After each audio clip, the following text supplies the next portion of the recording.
karabaye noneho ibintu byakomeye kwa Teta, intambara imeze nabi aho Miki arimo kurwana na Teta, barimo barwanira igipupe, kandi kiriya gipupe turabizi neza ibyacyo, tuzi ko Teta agikoresha bavugana, mbese ni nkaho twavuga ko imyuka mibi akoresha ari mwiri ya myuka bajya bavugana, arimo yibaza uko ibintu ari buze kuba yabigenza nimwo iri.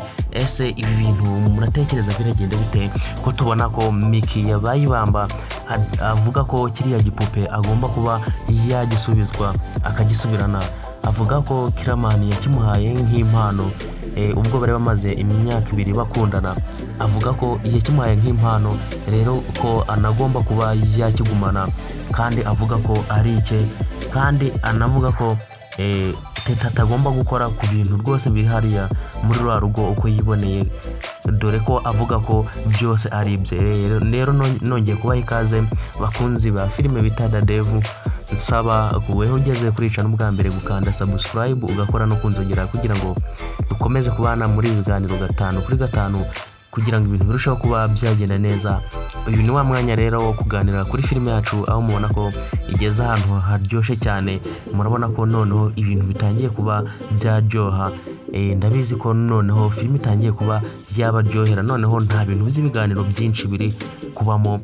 Murabyiboneye ko kwa Teta inkundura yabaye, habaye intambara rwose aho Miki yari yishe Teta, arimo amuziza kiriya gipupe, barimo kukigwanira na Teta arimo kumubwira ati mbabarira icyo gipupe ukimpereze, nushake ukora ibindi byose wifuza, ariko icyo gipupe cyo ukinsubiza. Ariko Miki we rwose yamubereye ibamba arakimwima, nibwo Kiramani yahise aza arabakiza igipupe, yitegereza Teta ahita akigendana. Ariko rwose murabona ko Miki yahise abirakariramo ibintu byakomeye cyane, aho Kiramani yamubajije ati ese wa mukobwa ubundi urashaka iki kugira ngo tugumane amahoro yacu?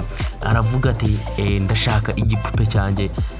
Kiramani aravuga ati ariko wa mukobwa urimo urashaka iki hano, ubu ngubu ntago nagukubita.